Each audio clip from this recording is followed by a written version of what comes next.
Merci Monsieur le maire, merci Monsieur Abédan pour la présentation exhaustive de ce budget primitif 2025. Comme vous avez rapporté la délibération 4 et 5 en même temps, je vais faire une petite incise sur la délibération numéro 4 s'agissant de la fixation des taux d'imposition.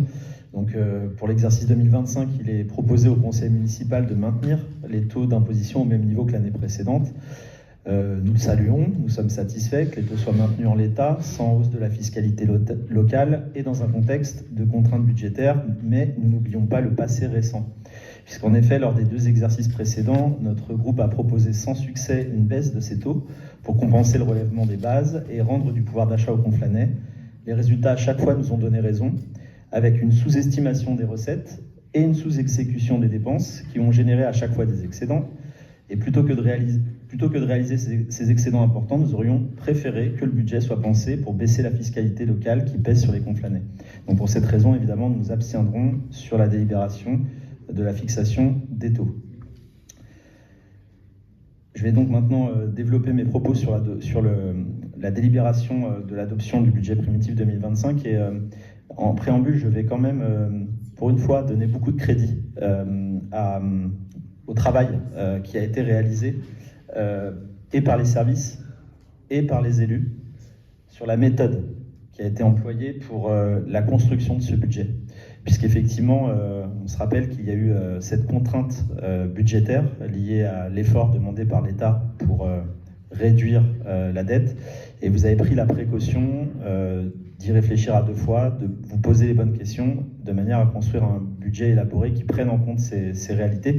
Donc je voulais vraiment souligner cet effort, et je vous en remercie.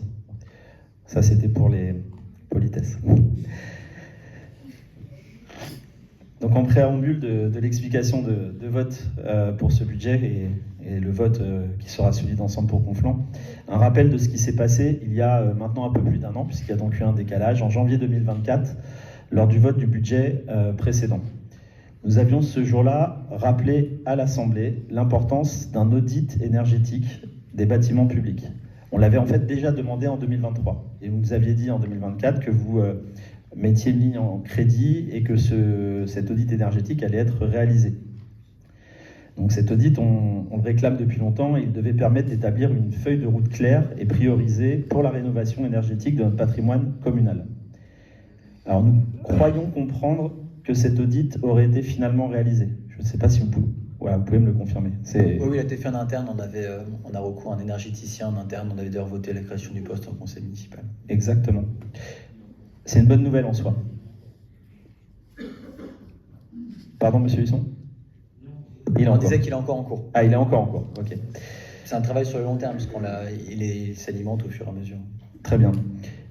Donc cependant, effectivement, à ce jour, puisqu'il est en cours, aucun élément ne nous a été communiqué.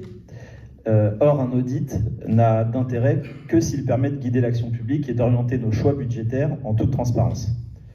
Donc la question est évidente. Où en sommes-nous ? Quelles conclusions vont être tirées ? Et quels bâtiments vont nécessiter une intervention prioritaire ? Ce sont des questions essentielles et il me semble légitime que l'ensemble des Conflanais, ainsi que les élus, y compris ceux de l'opposition, puissent en prendre connaissance et en débattre. Et ce soir, donc, nous devons voter ce budget 2025. Comment prendre des décisions éclairées si nous n'avons pas accès aux informations qui devraient justement nous permettre de fixer les priorités ? Il ne s'agit pas de remettre en cause le travail réalisé, je l'ai dit, il est de qualité, vous avez travaillé, mais simplement de rappeler qu'un audit, pour être utile, doit être partagé et suivi d'actions concrètes. Maintenant, pour ce qui est des orientations stratégiques du budget 2025, malheureusement, notre groupe Ensemble pour Conflans n'est pas dupe. Et j'ose imaginer que personne ne l'est dans cette salle. Ce budget 2025 est celui qui aura proposé le plus gros effort en termes d'investissement depuis que vous êtes aux manettes. Et de loin. Pour rappel, le budget primitif de 2024, c'était 30 millions d'euros de dépenses d'investissement budgétisées. Mais finalement, les dépenses réalisées en 2024 ont été de 20,8 millions d'euros. Pour 2025, on pourrait remettre les planches si vous le souhaitez, mais vous budgétisez 47 millions d'euros pour les dépenses d'investissement. C'est-à-dire plus 56% par rapport au budget primitif 2024 et même plus 125% par rapport aux dépenses d'investissement effectivement réalisées en 2024. Pourtant, monsieur le maire, vous venez, et Monsieur Labédan, vous venez de nous présenter une situation tendue, des contraintes budgétaires nombreuses. Vous avez retardé de 2 mois le vote de ce budget pour ces mêmes raisons. Et malgré tous ces problèmes, vous proposez aujourd'hui un niveau de dépenses d'investissement record. Je le disais, personne n'est dupe. Dans moins d'1 an, les électeurs vont être appelés à élire leur nouveau maire. De là avoir un lien entre cette soudaine accélération des dépenses d'investissement en 2026, il n'y a qu'un pas que j'ose franchir. Mais nous ne ferons pas la fine bouche, monsieur le maire. Il est préférable que des projets voient le jour. Mais on soupçonne quand même la majorité d'un étrange syndrome, celui que je qualifierais d'éveil budgétaire à l'approche des élections. Alors un budget ne se juge pas seulement à l'aune de ses annonces. Tout au long de vos 2 mandats, il y aura eu une forme de dualité qui saute aux yeux des conflanais. Je le dis, vous faites preuve de rigueur budgétaire. C'est significatif. Mais l'audace et la vision, elles, ne l'ont jamais été. Il aurait fallu une plus grande ambition, plus d'élan pour notre ville, et comme l'a dit très justement M. Cavennec, vous en avez manqué depuis 11 ans. Conflans mérite mieux que cette bonne gestion comptable, qui devient un peu trop opportuniste quand les élections approchent. Cette ville a besoin d'un projet qui prépare son avenir, et pour ces raisons, malheureusement, nous ne voterons pas en faveur de ce budget. Je vous remercie.